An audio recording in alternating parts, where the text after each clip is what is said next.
هذه الذين اصطفى أما بعد فأعوذ بالله من الشيطان الرجيم بسم اللہ الرحمن الرحیم۔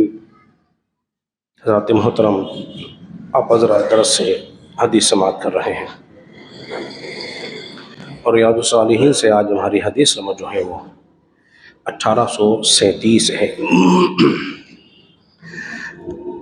حضرت جابر رضی اللہ تعالیٰ عنہ بیان کرتے ہیں، یہ روایت بخاری کے اندر موجود ہے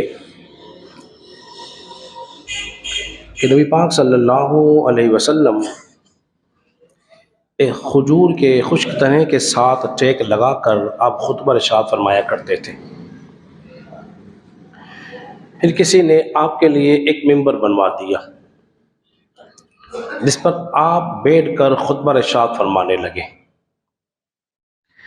اچانک کسی کے رونے کی آواز آئی اور ہم دائیں بائیں متوجہ ہوئے کہ کون رو رہا ہے۔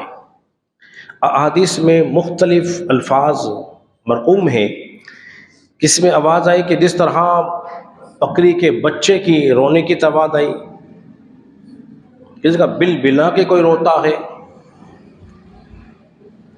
تو رونے کی آواز آئی۔ نبی پاک صلی اللہ علیہ وسلم اس ممبر سے نیچے اترے اور اس خشک تنے پر ہاتھ رکھا۔ جب ہاتھ رکھا تو وہ سسکیاں لیتے ہوئے اس کو سکون آ گیا، خاموش ہو گیا۔ قربان جائیے، یہ کوئی اور نہیں تھا، وہ خشک تنا تھا جسے اس تنے حنانہ کہا جاتا ہے۔ حضور کی جدائی اس سے برداشت نہ ہوئی۔ حضور پہلے ٹیک لگا کر اس سے خطبہ ارشاد فرماتے تھے، اب چونکہ ممبر آ گیا حضور اس پہ جلوہ گر ہوئے، اب یہ جو جدائی ہوئی وہ اس جدائی میں رونے لگا۔ دیکھو، جب محبت ہوتی ہے نا کسی سے اور سچی قلبی محبت ہو جائے تو پھر انسان کو اس کی جدائی کے لیے برداشت نہیں ہوتی ہے۔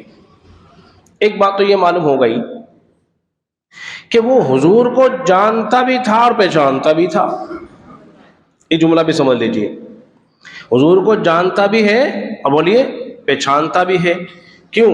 اس لیے کہ قرآن مجید فرقان حمید کے اندر ہے وَمَا أَرْسَلْنَاكَ إِلَّا كَافَةً لِلنَّاسِ 22 سے 12 سورہ سبا، کہ ہم نے آپ کو تمام انسانوں کی طرف رسول بنا کر بھیجا ہے۔ حضور کی جو رسالت ہے تمام انسانوں کی طرف۔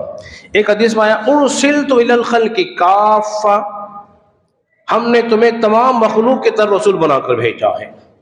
جب حضور ساری مخلوق کی طرف، احادیث مسلم موجود، قرآن کہہ رہا ہے سارے انسانوں کی طرف رسول بنا کر بھیجا، تو معلوم یہ ہوا تمام انسان بھی حضور کو جانتے ہیں، اس کائنات کا ذرہ ذرہ بھی حضور کو جانتا ہے، پہچانتا ہے۔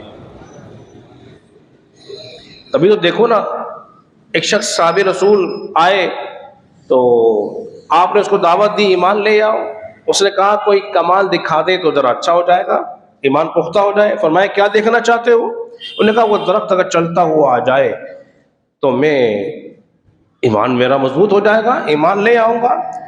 آپ نے فرمایا اچھا ایسا کرو، تم جاؤ درخت کو جا کر کہہ دے تجھے اللہ کا رسول بلا رہا ہے۔ اب اس درخت نے اپنی جڑوں کو زمین سے جدا کیا اور چلتا ہوا حضور کی بارگاہ میں حاضر ہوا۔ وہ درخت بھی جانتا تھا کہ رسول اللہ ہے۔ ٹھیک ہے، ایک مثال اور دے دوں، حضور بچپن میں ہے، ہاتھ اوپر کیا ہوا ہے۔ عبداللہ ابن عباس فرماتے ہیں کہ میں نے تو آپ کی نبوت کی نشانی جان لی تھی، جس طرف آپ کا ہاتھ جاتا تھا چاند بھی اس طرف ہو جایا کرتا تھا، چونکہ وہ بھی ایک مخلوق ہے۔ اگلی بات حضور نے جو اس حدیث میں شاہ فرما بڑی کمال کی ہے، حضور نے اس کو سہارا دیا، شفقت دی، ہاتھ رکھا، جیسے کوئی شفیق و مہربان باپ، شفیق و مہربان استاد اپنے کسی شاگرد یا کوئی باپ اپنے کسی اولاد یا کوئی پیر صاحب اپنے کسی مرید کے سر پہ ہاتھ رکھ کے تھپکی دے، گھبرا نہ، غم نہ کر، پریشان نہ ہو۔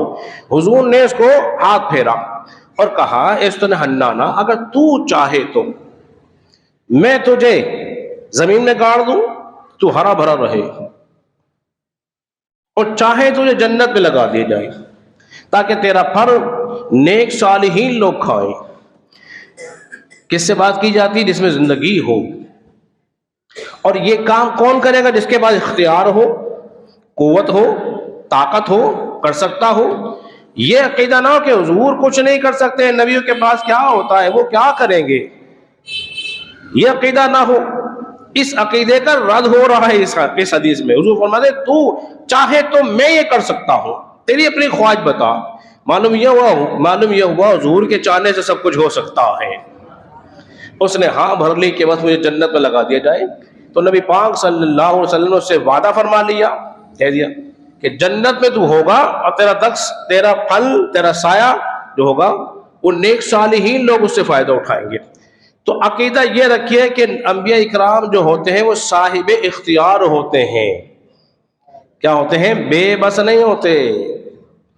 یہ عقیدہ مت رکھنا وہ کچھ نہیں کر سکتے، وہ بہت کچھ کر سکتے ہیں، لیکن کرتے وہی ہیں جو اللہ کی قوت و طاقت اللہ نے انہیں عطا فرما رکھی ہوتی ہے۔ اس لیے اللہ نے شاہ فرمایا انا اعطیناک الکوثر، اے محبوب صلی اللہ علیہ وسلم ہم نے آپ کو بے شمار خصائص عطا فرمائے ہیں، بے شمار قوت عطا فرمائی ہے، بے شمار طاقت عطا فرمائی ہے، بے شمار اختیارات آپ کو عطا فرمائے، خیر کثیر ہم نے آپ کو عطا فرمایا ہے۔ خیر اور بھلائی کی جتنی دولتیں ہیں ساری کی ساری اللہ تبارک تعالیٰ نے نبی پاک علیہ السلام کو عطا فرما رکھی ہے۔ یہ حضور کی رسالت کی ایک عمدہ دلیل اور گواہی ہے۔ اللہ رب العزت کے بارگاہ میں دعا کریں خالق کے کائنات ہم سب کو سمجھنے اور عمل پیرا ہونے کی توفیق عطا